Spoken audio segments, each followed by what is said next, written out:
Hey guys, Kenny Duncan Jr. back with the Coin Shop Podcast, bringing you in a really cool episode today with a good friend of ours, Patrick Ryan, who's going to talk a little bit about sports memorabilia and the parallels they have between rare coins and some of the things we do in our shop. We're going to talk a little bit about eBay block list and how they can help you and your business save time from potential headaches and potential issues.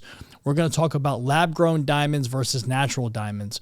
We're going to show you how we got burned and show you the tester that we're using now, and as we continue to go through revenue streams, show you how to tell the difference and how to maybe save yourself a mistake moving into the future.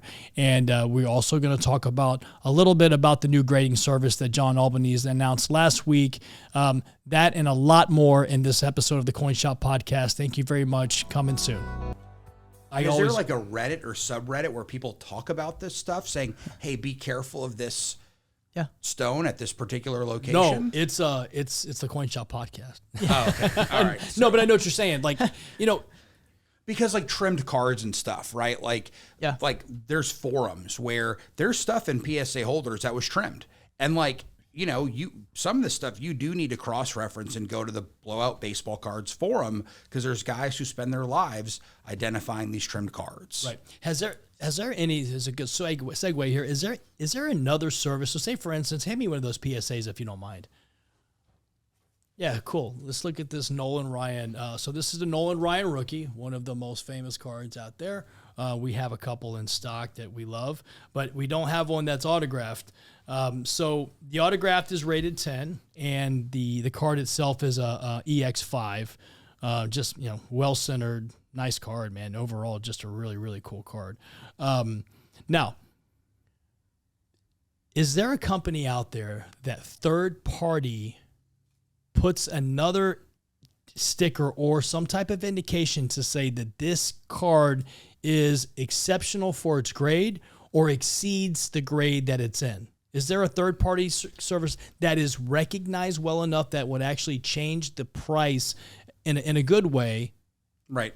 So the concept of eye appeal has been around forever in cards, right? So like centering was like the number one. So you'll see cards that have technically bad grades on edges and corners, but the centering is so good that it'll have a high eye appeal. So PWCC, one of the big marketplaces, they actually, if you send stuff to them, it goes through their qualifying programs. Yeah. So if it's in the top 25%, it gets that designation, and then ones in the top 10% get that designation. A company, I think the guy's name's Mike Burke. It's MB something. He'd been a well-known grader, and he will do a silver, gold, or platinum sticker on top of it, and they are getting premiums on the market now, because I think one of the reasons, and like with the Michael Jordan rookie, even PSA 10, they're not all equal. So we talk about soft 10s, and strong 10s. Okay. And so I think it makes sense for particularly higher end cards. Like with like a Nolan Ryan, like if someone's paying a premium on a 5, 6, 7, that because it has a sticker on it, I think that's stupid. Now with the 8s and 9s, there's only 110 of the Ryan. Okay. But like for the 8s, I think there's probably, 1,000 8s. There, I do think there's enough value plus enough sample size to do it. The qualifier makes sense. But a lot of stuff like with 5s, there's so many 5s, and like it's really subjective at that point. So in 2006, John Albanese, who is by far one of the most well-recognized names and probably just one of the nicest guys, one of the smartest guys in the room when it comes to coin grading. And he actually co-founded PCGS and actually co-founded NGC, which are, number one and number two. So is PCGS is it that PSA company? Is that PSA's company? Yeah, so Coin Universe owns PCGS and PSA. Collector's Universe. Collector's Universe. They own both of those. Yes. Why have they not merged slabs? Or what do you call a coin? Do they have different labels? Yes. Yeah. So actually, I'm going to have one brought over. I'm going to show you. But we were talking about third-party grading services. Right. So CAC started green stickering coins that were premium quality or had exceptional eye appeal or were PQ for the grade. Okay. And what's PQ mean? Premium quality. Got it. So top 25%? I would have to ask John what his scale is, but I'm thinking more like top 5 to 10%. Got it. Okay. He's very tough. Okay. Very tough, which is a good thing. Yeah. And that's honestly his consistency with it over the last, 15 some odd years has basically almost forced into creating a CAC grading service. So in 2023, there's going to be a new grading service that they just released. Actually, John just released in Coin World magazine that there is going to be a new grading service in 2023 that is going to be with the CAC standards. So now any of the coins that would have gotten the green sticker, there's going to be a grading service that encompasses those qualifications and grading terms. I mean, grading standards. There you go. The grading standards across all coins. So it's going to be very interesting. We're very excited. Is it going to be reholdering the coins or putting a designation on them? So they will have their own holder. Now, I believe the stickered coins will still be in circulation as stickered coins. The customer will be able to choose whether to keep it in its original PCGS or NGC stickered, or they can cross it over to the new service. I don't know the terms of any of that. I don't think anybody do yet, so I'm not going to speculate. But I do want to read a quote from John real quick. It said, "When I started CAC in 2007, starting another grading company was the last thing on my mind. Over time, we've gotten a mandate from collectors and dealers." I thought that was we've gotten the mandate from collectors and dealers.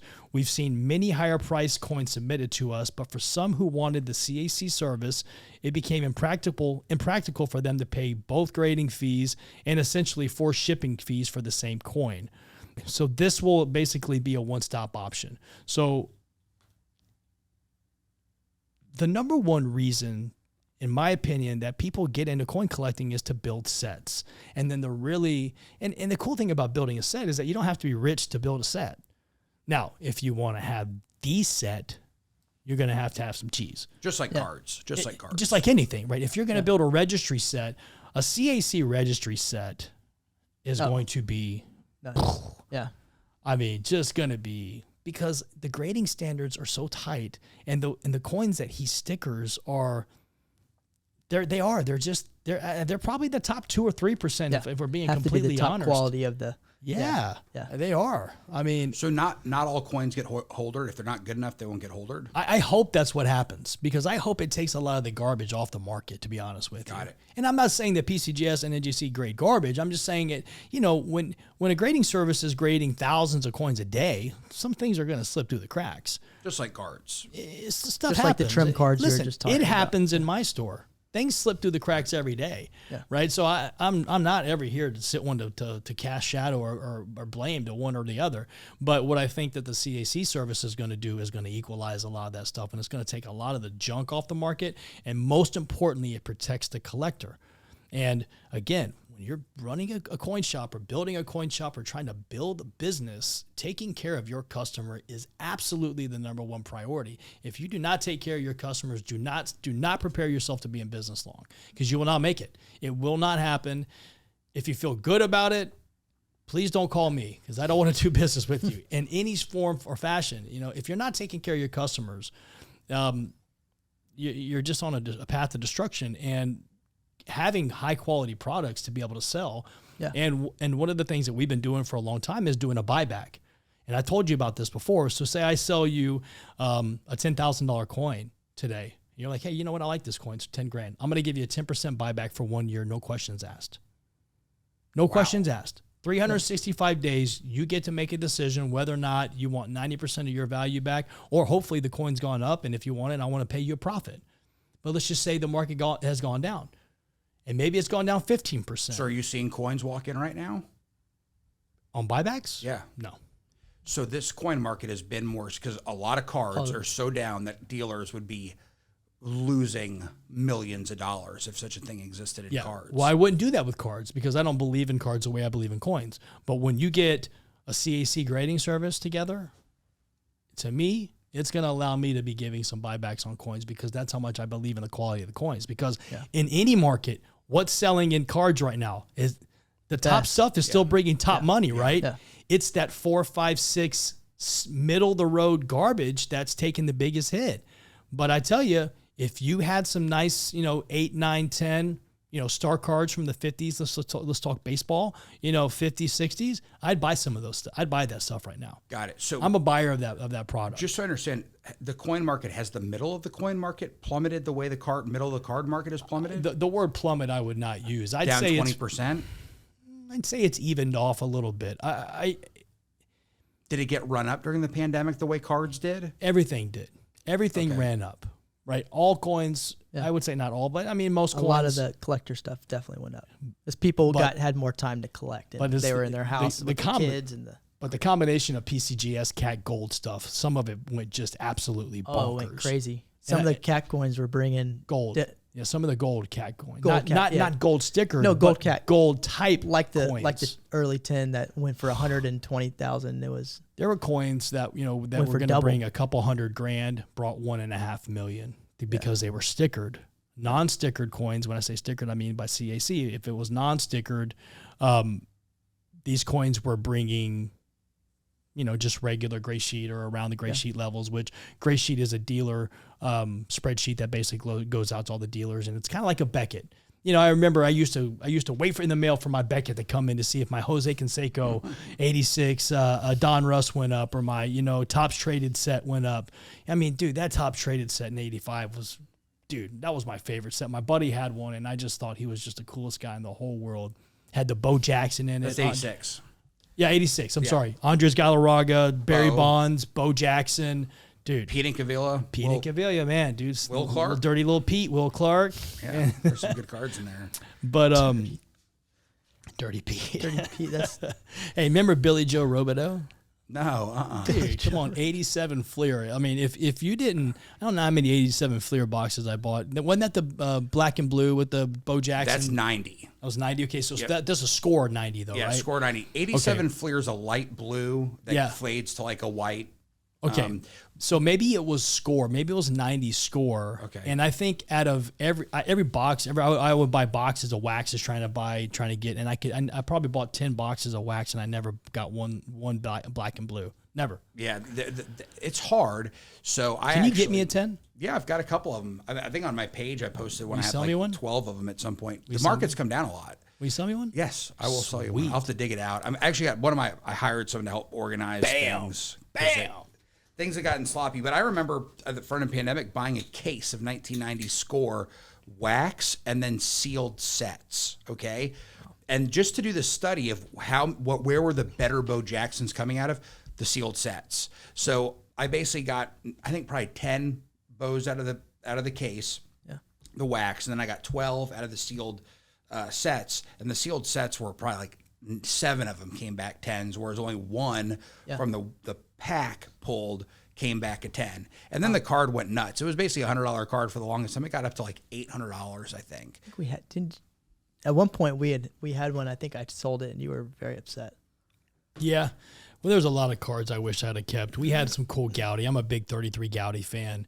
And I was a fan of those before they even got re-popular. It's gotten nutty. The Babe Ruth the yellow border has gotten nutty. We talk about the Babe Ruth. We talk about it. We had a couple of really nice ones of those, and we put them out. Kenny just had to sell them. Here's another tip, pro tip here. Don't put anything in the store you're not willing to sell. Even if you say not for sale, some people talk you right out of it. So I got burned on a few of those where I had a couple really cool Babe Ruths, and I sold them because a guy just wouldn't leave me alone. The market got so hot, that. So in terms of the jewelry, coins, all right, so your business makes sense because a lot of this stuff, there's just not a lot of transactions online for some segments. I would think the coin market online is probably pretty liquid. Yeah. Okay. It's but been- like the jewelry stuff and art and watches tends to be stuff where people kind of, slower. they got to come in. They got to see it. They got to see it. You gotta see it. Yeah, I mean, there's some jewelry websites that have done really well, and those are the ones that have taken, like Kenny said, taken different. They've gone to one cert just so they can get that premium, so they can compete with everyone. Oh no, they have it up there, and it makes it look like they're selling something cheap or well priced when really they're asking a big premium because it has some type of. It feels like your business can do well because that in-person 50-mile radius, where I think some baseball card dealers have had a harder time. You know, in terms of what your sales are, what percentage is coin business? Oh, We sell a lot of coins. yeah. Is it 50% of the business? I was gonna At least. Yeah, I was gonna Okay. say 70. And so then maybe 10% is art, 20% is watches. What's just Watches, a breakdown? paper money. Well, Yeah. listen, I mean, we sell tons and tons of gold and silver bullion. So, and because of the prices of them, they eat up a lot of your revenue number. But in terms of margin. in terms of So margin, the Rolexes might be 30% of your margin, but 5% of your revenue. right, even less. But right, and we've tailed off since the market's come down on Rolexes. We've backed off. The good thing about having a store like ours is we're able to pivot really quick into what. But we were born and raised on coins. That's what we all deep down love the most.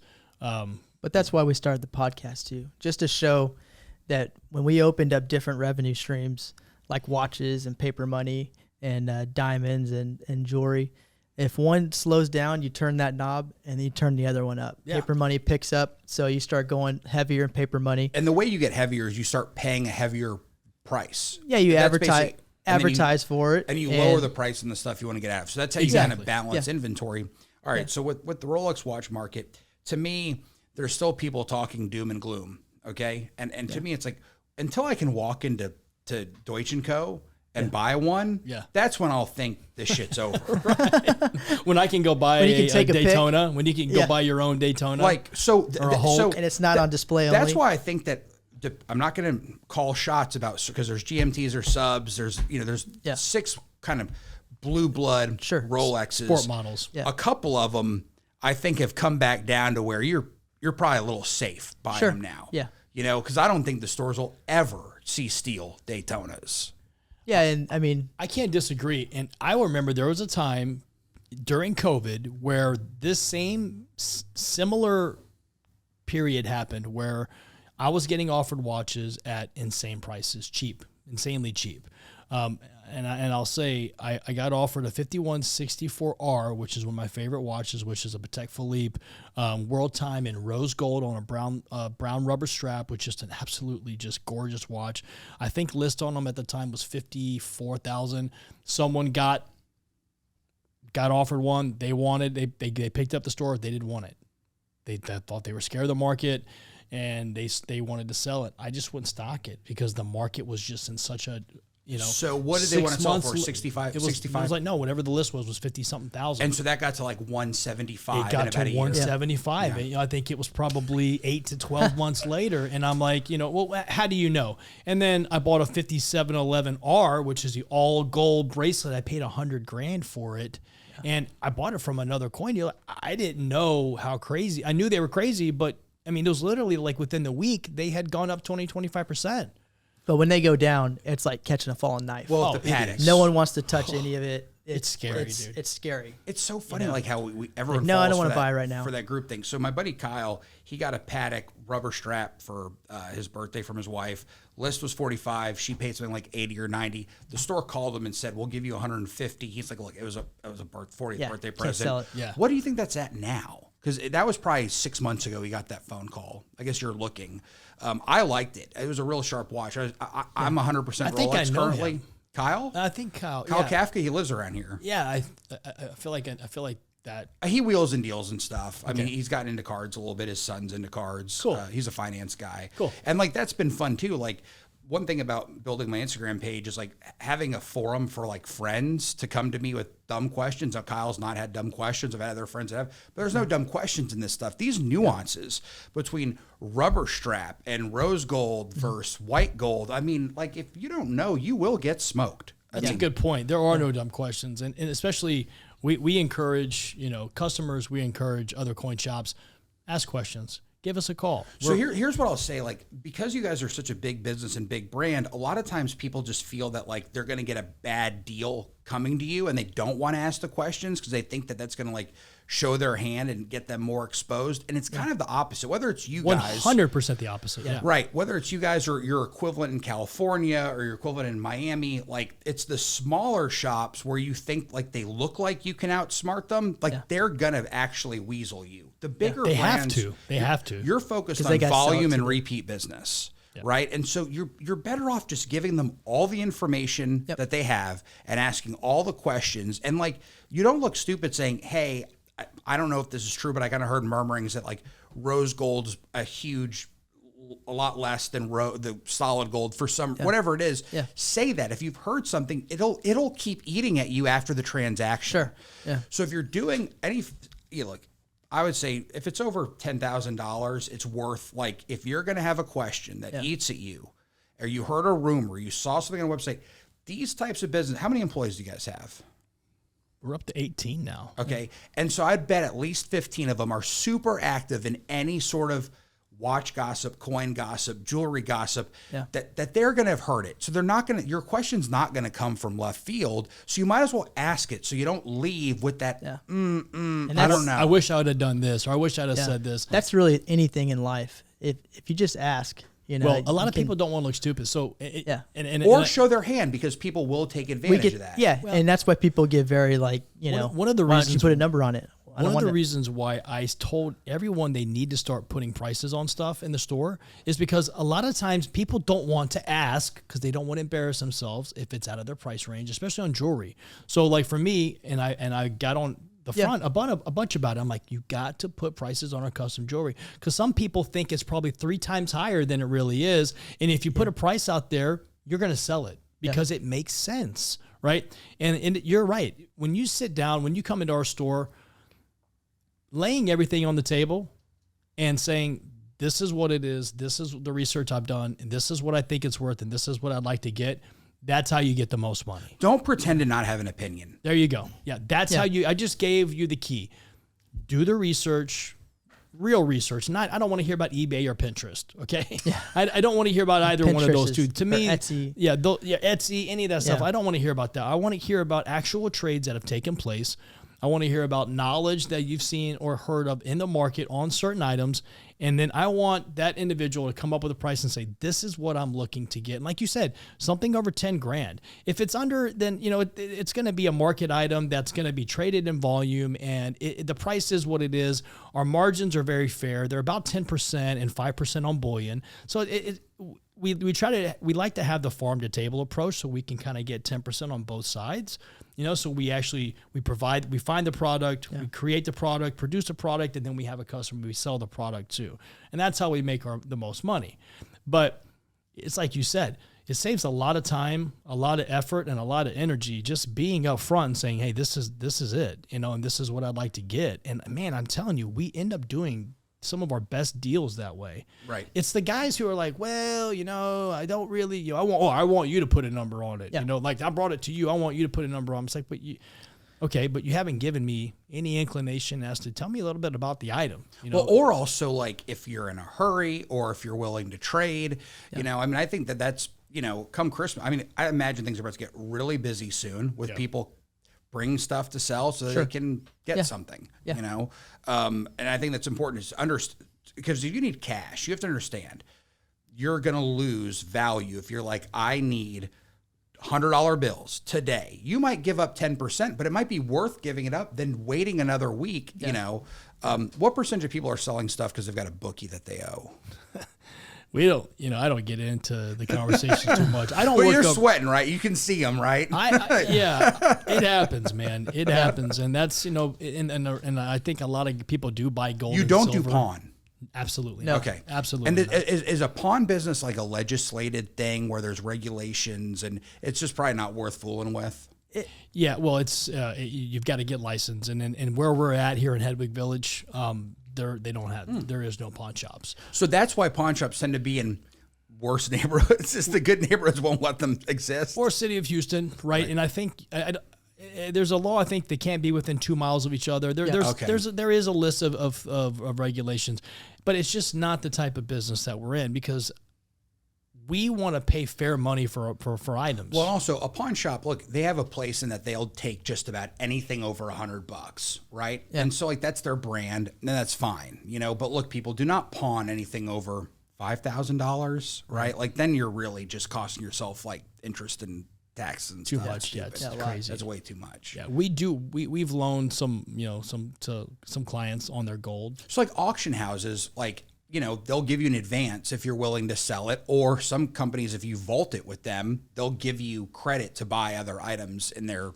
store. So I mean, or on their marketplace. Yeah. Is there a standard marketplace for coins? Yeah, big time. Yeah. Is eBay? eBay's huge for coins. I mean, I couldn't give you the number. Actually, I can tell you the number of people we block on eBay. Okay. So I can tell you eBay block list. Well, that was going to be one of the things we talked about today was, how much time do you waste with people on eBay? On eBay. Because some of these guys are really tough to deal with. Huge time stealers. Oh, they're crazy. We do a couple, a couple hundred eBay transactions a week and growing. And, kind of in the business, we have an eBay block list that we share with everyone, and everyone adds their guys. It saves you a great deal and a time of effort. But, some auction houses that are big, Heritage, HA.com, great collections, which is my favorite. I know Ian very well. Great collections. Great collections. I've actually never heard of that website. Yeah. Are they coin exclusive? They're coin exclusive. Okay. Yeah, coin, paper money, anything in that rare coin currency world. Super, super, super easy to deal with.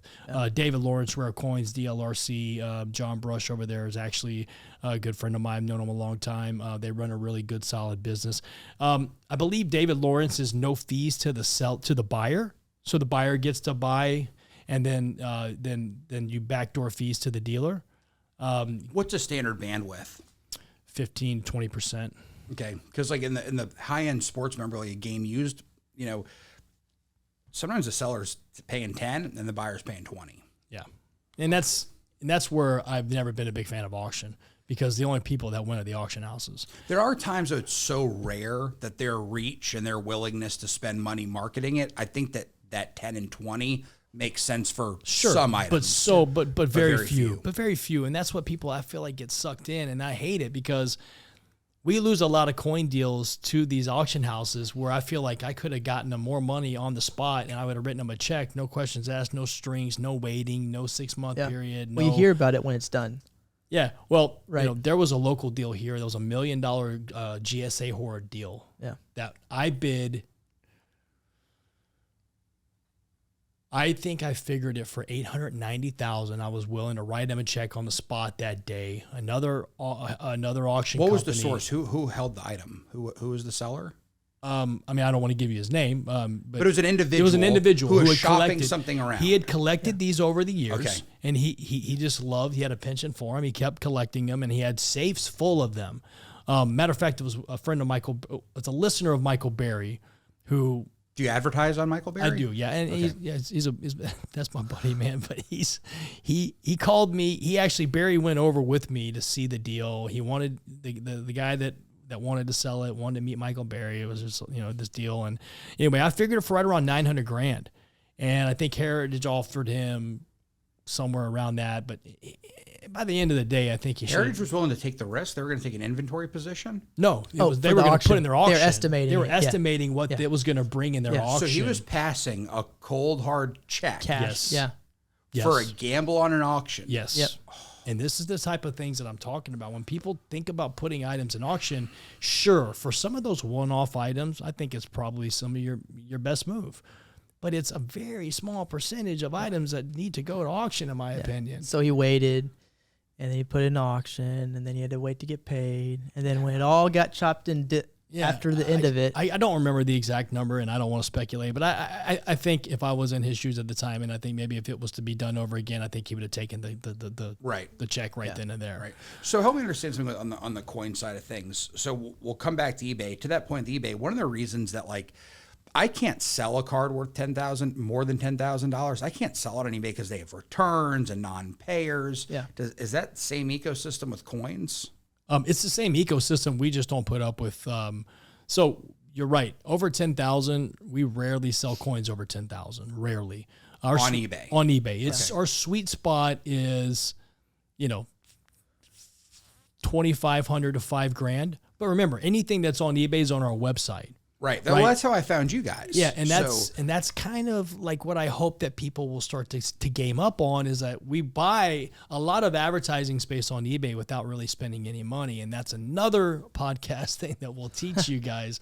Hopefully, eBay doesn't ban us for it, but no, it's standard. I mean, because they do understand that there are people who will only transact on eBay, so they're sort of fine. Oh, and there are. There are. It's crazy. The eBay purist. Yeah. The eBay purist. I can't for the life of me understand. Yeah. It used to make sense from a tax purposes because of PayPal. So like they would just park money in PayPal. That's when eBay owned PayPal. Right. So when PayPal and eBay split up, I was 100% confident that you would see eBay become a little bit tighter around advertising your own brand and stuff. No, they haven't changed. No. But like people would sell their Pez dispensers on eBay, keep that money in their PayPal account, and then spend it on baseball cards. And not ever have to basically claim it as a profit or loss. More or less. And then PayPal started issuing the 1044s, whatever it was, and that changed things. But I will say that, as a collector, you do need to be savvy from a tax perspective because, like, if I do sell something through Golden Auctions and I let them sit on the money and then I buy with them, that's actually a non-taxable event, depending on how you've got other things. Is it a like kind exchange? Yes, it's considered basically a trade. Okay. So just like they're saying, well, look, people are trading baseball cards at the show. Why trading through this platform is it any different? Now, that's not unilaterally true. Please consult your accountant. And it also depends on how you're handling your tax for your collectibles in general. Like if you're valuing it as inventory or paying tax on it, like it does matter. But the point is like this stuff sometimes easier from a tax perspective than stocks and bonds. Yeah, and tax and inventory tax in Texas is 3%. Yeah. What do you do with that?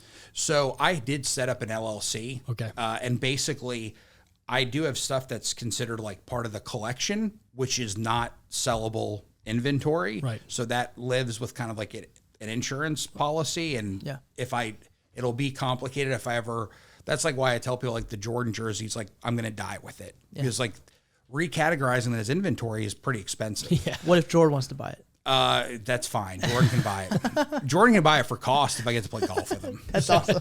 As private golf club? Yeah. So, Michael, I'm offering you basically $1.5 million to just play golf with you for a day. There you go, MJ. $1.5 million offered to Michael Jordan on the podcast. You heard it here first.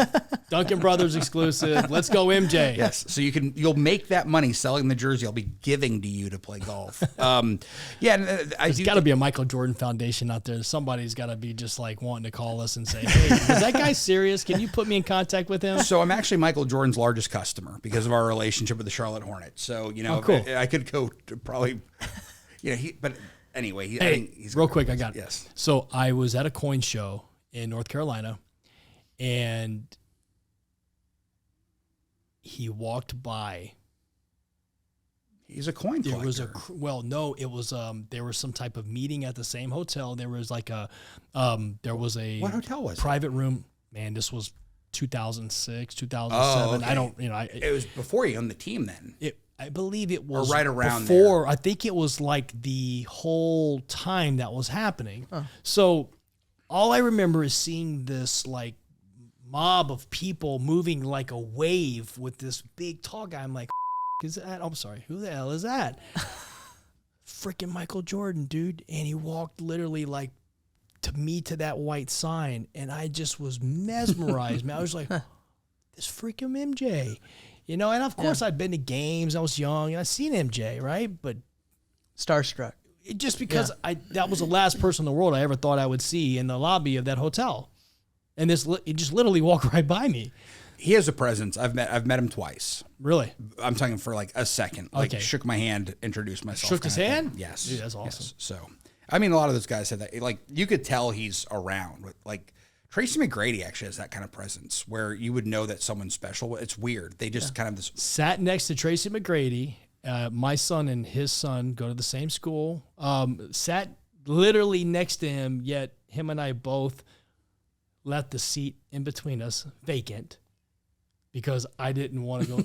Yeah, you were there. I was there. Yeah, it was us, me, you, and Will. Because I I didn't know, and you like leaned over and you said, "It's Tracy McGrady." Freaking T-Mac. He was right next to us. And like, I didn't want to be that guy. But dude, He T-Mac, still looks like he could play. Dude, that guy's a baller. Yeah. Dude, I remember T-Mac is a baller. and I looked over and I was like, "Oh, that is Tracy McGrady." And it was standing room awesome. only. Remember, there was standing room. We had the only seat in between us because I didn't want to be that guy to just go sit on his lap, because he's huge. He had to like move his leg over. It was like draped over to the side. So I'm like, dude, I'm not going to go try to sit next to T-Mac. I'm going to let him have his leg room, right? So have you had famous customers?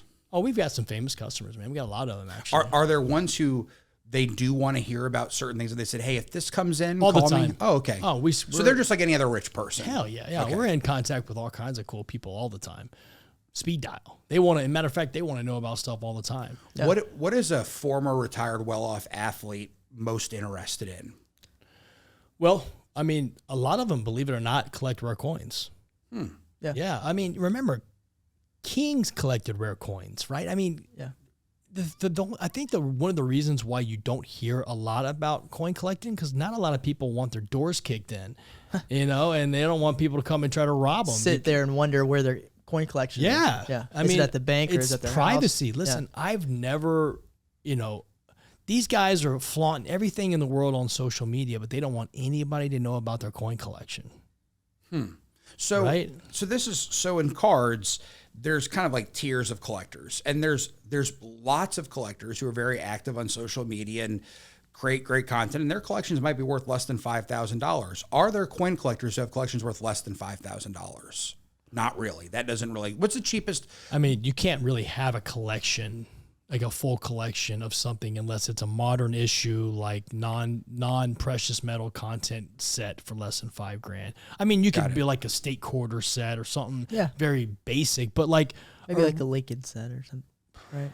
under $5,000. What's it cost to get Modern a coin Memorial? graded? What's the Yeah, cheapest? close. What's the cheapest coin grade? So there's bulk tiers that you can do bulk coins for like $7 to $8. So it is like cards were. Cards are cheapest now is 18. Yeah. Now, Now like those $18 economy- cards, oftentimes they're coming back as PSA 9s, and they're only worth $13. Does the coin market work that way? That people are paying money to lose money? They're losing money getting coins graded. Well, just in hopes that the percentage of tens that comes out outweighs the losses that you would incur in getting a bunch of nines. So this is a coin, PCGS graded cap bust quarter that's got a green CAC sticker on it. So going back to the CAC sticker. Okay, so this is PSA's case. That's Collectors Universe's case. Okay. Right. Yeah. Their company, PCGS. And then CAS is an individual coin expert. CAC, yes. CAC. Yeah, founded by John Albanese in 2007. Started stickering those coins, and basically, like I said, stickers the more I keep thinking about it, the lower the number gets. It's like the top 2%, because it's just so hard to get. What's the grade of this coin? Where's the grade? It's a 66. So it's a mint state 66. Mint state. So 66. So okay. mint state starts at 60 and ends at 70. Okay. So that coin with the sticker, I mean, I'm asking, that coin's personal. I'm not even asking. What's the back on the back? 42,000. No. That's kind of like a don't sell it at this price because my cost code. I think I paid 75 or 80,000 for that coin. I wouldn't take 120,000 for that coin. What's the significance of this coin? Okay. Well, it's the last year they did the cap bust quarter. What is a cap bust quarter? Okay, you're looking at it. So it's got the Liberty cap. So that's Lady Liberty with a cap on. Okay. It's a quarter that was, basically a quarter back in the mid 1800s. And the significance of that coin is not only that the coin is rare in itself, it's also a condition rarity. So there are no 9s or 10s. Like the 6 would be, basically like an 8.5. A 7 would be a 9 plus 9 or a 10. There are no 7s of that coin, I don't believe. So and with that sticker, kind of puts it in its own. Also, if you look at that coin, look at the patina. Right. Look at the color. It does. The eye It's appeal. striking. It's a little striking. Listen, the coin, speaking of striking, is also full struck. Do they all have that multicolor kind of rainbow to it? Absolutely not. That's No. the originality of the coin. It's That's- 100% original. It's never been. It's like a refractor. Okay, so Yeah. you called this a 6, even though it says 66. That's Right. because the scale's 60 to 70. Right. Yeah. And you said there are no 7s? I'm going to get Okay. official report here from Paulie here. So of the 6s, just guess how many 66s there are. Just guess how many 66s I would say there are. 12 to 15 coins. Okay, and this is the best one of it. This is probably the only one with the CAC sticker. I think there might be 2 or 3 in the CAC pop. Okay. Paul's about to tell me right now. So this stickered idea is way more common in coins. That's why cards it might really hold. Well, that's why I'm asking you, because I think it's something that, and it's funny because I told him about 5 years ago, I said, man, we need to come up with a card, but what you need is you need the top guy, because none of this ever works without John Albanese doing it, right? John, I mean, So the MB Diamond, I think people do respect There you it. go.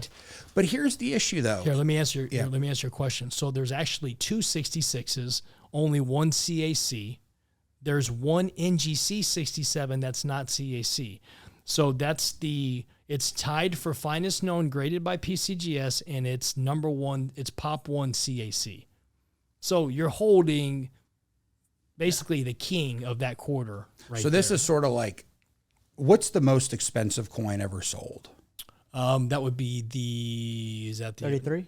Yeah, the 3320 3320 that just 19. brought 17.6 million, right? 19 Was, was old Stuart Weitzman's old coin. The shoe guy? Yeah. Wow, he's a big collector. So people, Yeah, just so you know, shoe designer, fashion designer, Stuart Weitzman, he kept money in coins. He felt they were a good store of value.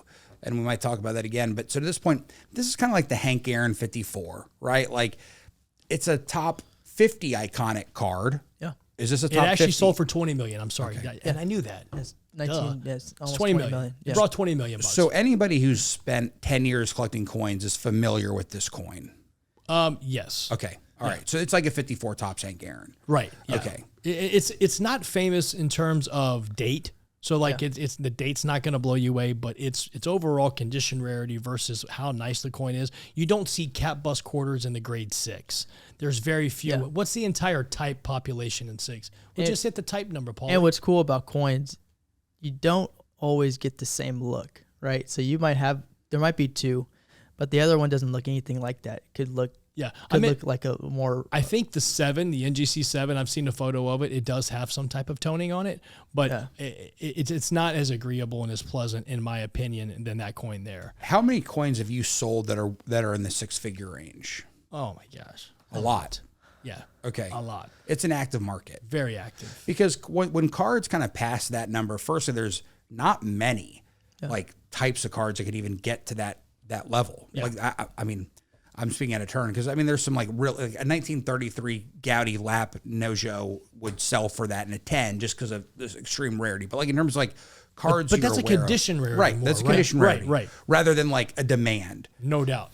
What's the most? So if we talk about like the '86 Fleer Jordan, where the condition is worth 30x an average one, Yeah. what coin is like that?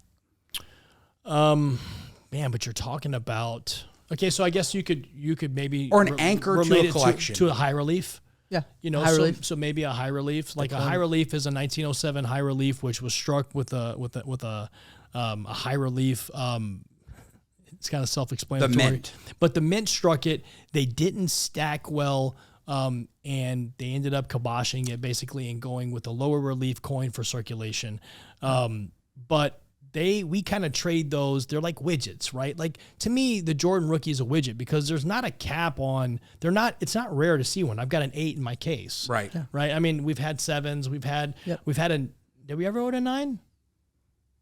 We were offered a 9, but it was when the market We was passed dropping. on the We passed 10 on it. for 25 grand. Yeah, it was when the market was starting to. Yeah, and I was like, We're like, yeah. maybe not. And So when you're talking about the market, you're talking about this COVID market, basically February I'm talking to April. this is like probably 2017. A Oh, guy walks in with a Jordan 10 and was like, I want 25 It grand. was stagnant at that price for a long time. Right. And I was like, you know what? I think I could always buy one of these at 25 grand. And I offered him 20 and he didn't take it. If he would have, I would have dumped it in the bottom of the safe with all our other cool stuff. And we had probably sold it for $500,000 Yeah, bucks. with But the 5 bars of rhodium and yeah. Oh man, I'll have to tell you my rhodium story or our rhodium story one day, but that's a whole nother ball game. But anyway, so we covered a lot of things in this podcast thus far. We've got an amazing guest who's been able to share some insight on, his journey. And actually, I mean, just being able to, I feel like this is one of those iron sharpens iron type of things. It's kind of like trying to, combine what happens on your side of things with our side of things. A lot of it's very similar, right? Right. And it's cool, the parallels, and how similar what we do really is. Yeah. And that's why one thing we were talking when we were pre-gaming was being able to get coins in people's hands, right? Because cards, it's a lot easier to get in people's hands. You can go buy them at Target. You can't buy coins at Target, right? You can't buy coins at Walmart, but you can buy packs. Yeah. And it was so funny because when the F1, when the racing cards started coming out, I remember seeing boxes and I'm like, I should just buy those for the hell of it, because eventually people are going to get tired of paying $7,500 or $8,500 for a National Treasures box, or for just a simple. I mean, what were those hangers? What were those blasters? Those mosaics? I mean, the Zion jump Williams stuff was going like a mosaic blaster going for $100. Yeah, and you could have bought a box of Topps Crumbs at F1 for about $150. Yeah, what are they now? I don't know, probably $3,000. Wow. I think so. It's come down a little bit. I mean, I've not been tracking wax during this decline. My buddy Blake Donan, actually in California. Shout out to my buddy Blake Donan. Much love. Big fan of you always. He was at we were at another dealer's at a pre-show. A lot of times before the show happens, there'll be a pre-show, or some dealers will get together and have an event at another space off-site, so to do business before they go to the actual show. And my boy Blake had went out and bought a bunch of packs. He raided some of the small town Walmarts and Targets around the area, brought the packs to the house, and I was like, sell me a box, because I wouldn't rip him. He wouldn't sell it to me. I'm still pissed off about that. What month was this? This was recent. This was oh, come on, wax is gone. You can open wax now that you can find at Target. This was recent, man. I was in this was Colorado Springs, so this was probably a year ago. Yeah, it was cold as crap. I remember that. It was freezing my booty off. So something that I've learned in kind of today's conversation, and is that the nuances of grading and kind of rarity and that sort of thing rings true between cards and coins. Yeah. And for the longest time, I was like, well, I prefer cards because I'm kind of attaching it to an athlete who I can watch highlights of, and or they're active, right? So the cards, I was like, I understand the real correlation is connectivity to sports and teams. With the coins, the big thing that I want to highlight today to people who watch from my side of the fence is its intrinsic value. Yes.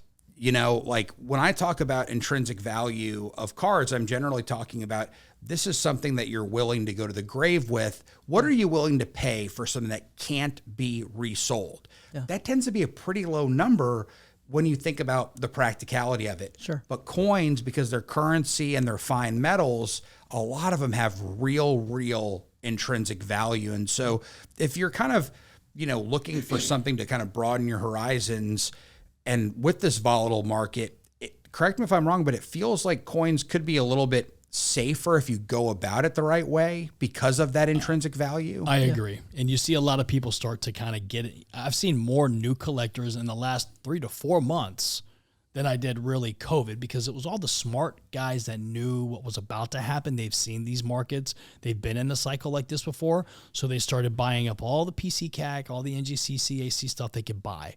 Right. And when I say CAC again, I remember this sticker because it just trades. I mean, there's always a number that someone's going to put on it, right? Yeah. But like you said, now this quarter, to me, it's worth $125,000, and that's what I want for it. And if you don't pay for it, then it's just going to sit in my box. I don't really care. Now, someone might decide they want to make a set of something. What would that complete for them? Well, it would just be a high grade registry set. So if you want, or a type set. So if you wanted to do one of each type, right? So if you wanted, to do a large cent, half cent, large cent, 2 cent piece, then you go to your nickel, half dime, So that's a registry set is having, Correct. okay, so Collecting every type. you could most easily build the highest graded registry set of that type of run Correct. because of that. Yes. Okay. Yeah, this is the coin that helps you weigh that scale, right? That's the one that kind of gets people over the hump. And with the CAC, when they do these CAC registry sets, man, I'm telling you, it's going to change the game. It's going to change the game. I just.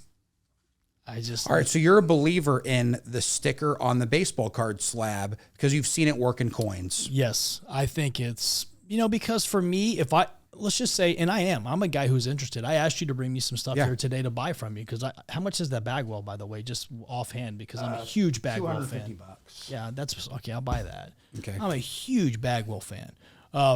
Bagwell actually got me into Now, let me look at the pop on it real quick. buying and selling cards. I mean, Griffey Jr. obviously was my favorite and is still my favorite. King Griffey Jr., I love you. You're awesome. I don't love you, but you know what I mean. Like, stay away from me.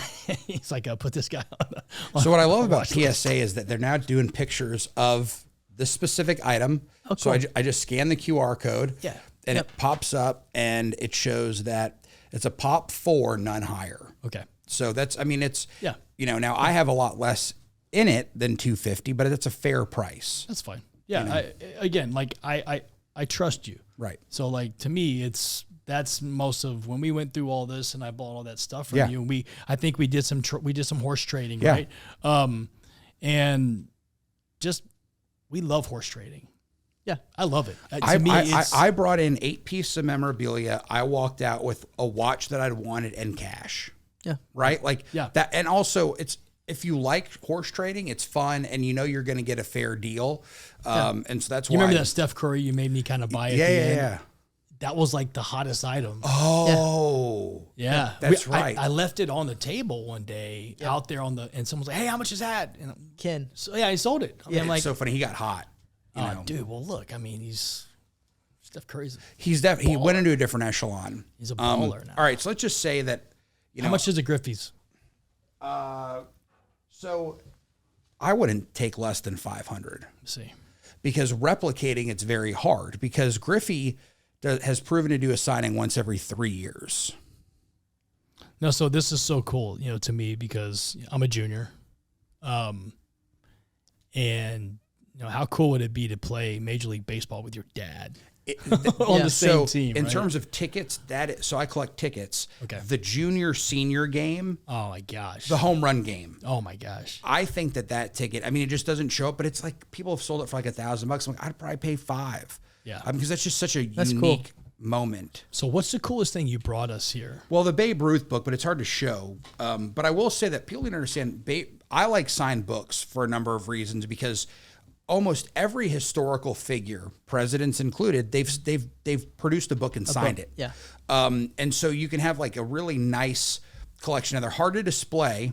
And I've talked to about getting them kind of like scanned and then like kind of doing something with them. But they do preserve very well. Yeah. The signatures do. Right. Yeah. Now, the Babe Ruth book is really special because, he had a lot of books written about him that he would sign, but this was his actual authorized autobiography that published like 6 months before he died. It's numbered to 1,000, and they're not sure he signed all 1,000. Right. So it's a unique piece. Obviously, it's Babe Ruth. So I like books, although I bought a new house and built a couple of rooms to display stuff, and the books just don't display well. Yeah. So that's item. That's an item that I was willing to do some horse trading with. Super cool. And it's about the same value as the Jordan ticket. Yeah, so I was going to ask you about this. So this is, to me, is the coolest thing that you brought. I just say in terms of like Let me pull up the pop report real quick. Wow value. Before we. Yeah. That's cool. Super cool. It's cool. Because so what people realize about Jordan, so it's pop 1, none higher. With Jordan, it's called pop culture, and I think that this is one of his, outside of the shoes, this is a signed ticket from the Hall of Fame induction where he cried. And we had the crying Jordan meme. Naismith. Yeah. The biggest meme of them all. Sad Jordan. Arguably the greatest meme, unarguably the top 5. You just ruined that golf. You wanted to go. Yeah. Oh, dang it. Yeah. So yeah, Jordan I'm out. I mean, it's okay. I mean, I'd be crying too if I was. No, but his people do keep track of who like retweets the Jordan meme and stuff. So. I bet. Yeah, I've never done that, by the way. I'm not a retweeter of the Jordan tweet, the Jordan meme. So that checked a lot of boxes for me. Jordan plus a ticket plus a pop culture moment. And the funny thing is, most people don't know where the crying Jordan came from. They thought it was maybe like at a funeral or he was walking on the court. Well, I watched that, so I knew immediately where it came from. Yeah. And it's funny. The meme didn't really hit till like 4 or 5 years after it happened. Yeah. You know, and it's just perfect. So how much is something like that? I wouldn't take less than 10. Okay. Just like I wouldn't take less than 10 on the Babe Ruth book. Right. And again, you can buy, if you want a cheaper Jordan autograph, there's plenty. You want a cheaper Ruth autograph, there's not. Actually, Babe Ruth on a cut is basically about 8 to 9. I was going to say, yeah, you could display the book, but you'd have to buy another Well, autograph. you could cut it out, right? You could get a high quality photo. And right. put it with it. Yeah. And the other parts of the book. Right. And so you could do like a 4-part display, Yeah, like the cover, the fishing autograph, line and then a couple key pages. Yeah, maybe some fishing line, kind of keep it all intact. And that's cool. Yeah. And you got a little Patrick Mahomes autograph. That's a Prism. Yeah. That's just, it's a standard. No, standard card, Okay. but it's an aftermarket autograph because his autograph on that card is a sticker. Okay. And so that's one of his more iconic, so that would be about $2,750. That's kind of cool. It's cool. How many times has he helped you in your fantasy? He has. He's done. I've always done pretty well with him. I'm definitely going to buy the Griffies just because I have to. I'm definitely buying Bagwell because I have to. We're gonna talk more about the Babe Ruth. Okay. And guys, we'll bring you a live video in the store. I've got some stuff that I want to try to horse trade with my buddy Patrick over here. So I've got a couple things in queue. We'll do some Instagram live on that coming up here in a minute as we walk next door to the building. Walt Frazier. Let me see the Rock, the Brahma Bull. Let's see. Rock Dizzle over here. So this is that came from a book. cut. So even The Rock had a book, and I cut out the signature page. That was one of those things that was on eBay for $150, and I gambled on its authenticity. Yeah. And then I cut it out and got it slabbed because some people just like things that are in that slab. Oh, it's just easy to display. Oh, that's cool. How much is something like that? We have not seen an authenticated Rock autograph for sell for less than $800 in a while. So it's about $800 because that's about a low end of an item as you can get. Okay. But I took the risk, and that's the reward. Cool. That's cool. I'm not a huge Rock fan. You are. Rock is Not really. I could do it. Go ahead. and I can mimic him very well. But as far as in terms of like, I'm trying to think of a customer, and there's not a customer in the world that I can think off the top of my head. So Rock's actually an interesting pop culture figure because number one, people believe that his career is still on a rise. Like he could run for president. There could be any number of ways that the guy is an awesome self-promoter. He stays in great shape. You never hear about him in the tabloids. You never hear any drama about the guy. Great. Yeah, he's a good guy. role model. He's in almost, he's probably been in like 30% of the Disney movies that have been released in the last 10 years in some form or fashion. And then here's what's funny from a collectible standpoint. There's really not a consensus of what his actual opinion about signing autographs is. So you'll see him like when he was filming a movie in Hawaii, every day he would stop, get out of his truck, take photos with people, and sign stuff. Yeah. Those autographs were generally just the letter R. We also know he's been offered like sit down signings at like $2,000 a signature because people need him on cards and tickets and action figures and all this stuff. And he's kind of balked at it. Now, maybe he's planning on something to monetize his autograph, but like right now it seems like it's not something he really likes doing. Cool. So if he runs for president and he's like Obama stopped signing sports memorabilia. Okay. He will not sign a baseball. He will not sign a basketball under any circumstance. That's why his signed book is worth 6x what George Bush's is, right? Like just because of the fact that he just doesn't do that stuff any longer. Kept my Obama baseball that I had. Wait, you had an Obama baseball? Yeah, I did. See, and there's these people that want to have a signed baseball from every president. Yep. And Obama and Trump in blue pen are super expensive. You sold our baseball. Yeah, we had Trump. We had a Trump. Was that black? It was blue. People wanted blue ballpoint or black Sharpie. It was blue. It was blue. Wow. It was blue Sharpie. Oh, blue Sharpie Wasn't will it bleed. big old thick? Yeah. If it's blue, think we it had was two. good to sell. I think we've had two. Blue Or we bleeds. passed on one. Blue Yeah. bleeds. Blue Blue does Sharpie bleed. bleeds. Blue ballpoint is The nuts. the nuts. Okay, yeah, it wasn't blue Okay. ballpoint, I don't think. Yeah. Yeah. So, I don't remember. so the thesis is You if, got a Donald Trump golf ball, right? that's tough. But he the thing about Trump is you could have sat outside his office and said, "Would you sign these 10 baseballs for me?" No problem. Now each of those baseballs, if they were done right in blue ink, probably $3,000-4,000 a piece. Yeah. That's crazy how some of these people are so accessible. Just slap you right now. But the thesis is, will Rock, when he's on the campaign trail, will he sign? Yeah. I thought I just read something said that he wasn't doing it. Come on, that means he is. All right, well, I don't know. It was on. It was in New York Times, so I don't know what I believe. Oh yeah, well, who knows? But the point is, he's going to be around for a long time, and currently he has he has an adverse relationship to autographs, and if that stays, then who knows what the future is for a piece like that. Well, hey, let's wrap this up, man. I really appreciate you coming on. It's been exactly. I mean, honestly, this is what I thought it would be. I thought it would be, come in and, you've always had. I know I can tell you've got a really good mind when it comes to this stuff. You're very sharp. You're very keen on, being able to pick up parallels and kind of see, see each one for what it is. And I've appreciated that. And I've loved having you in the store and loved our communications. And I appreciate you coming on the show. Okay. Awesome. Well, So- thanks for having me. Hey. Shout out to your producer because to chop this up and make it digestible, he's got some work out of him because we jumped around a little bit, but we had some key capstone conversations, which I'm really excited to share y'all's knowledge to people that follow me on Instagram, and looking forward to kind of people just expanding their horizons. I say in a collectible, the alternative asset world, you don't have to jump into everything, but the more things you have awareness of, whether it be comics kind of a blind spot for me. You can understand where they're trading and why they're trading the way they are, just so you can understand if your segment is getting a little nutty. And I do think a lot of card collectors would have kind of been spared some bad damage if they would have seen, well, coins aren't going, they're going up, they're not going nutty. Comics are going up, they're not going nutty. Rolexes went nutty, right? So the stuff that got really nutty is where if people had some frame of reference, they could have been a little bit safer. So I really appreciate y'all's knowledge and looking forward to doing some horse trading today and for years to come. And is that and yes, and awesome, and I am too. But you brought up a good point. I just can't let it go. Is that crypto bros? I mean, do you think? I mean, I honestly 100%. Well, I mean, the war, China, a lot of watches were going to Hong Kong from the United States. A lot. Right. A lot of the Rolexes and Patek Philippe's were going to Hong Kong. A lot. Right. Now, I don't know the demographic of high-end card, but I believe that anything that's high-end and that's hot, a lot of it goes to the Chinese. Collectible. Yeah. Chinese, Anything high-end They collectibles. love to buy the top of all that stuff. And it's the same in colored stones and diamonds. I remember when IF,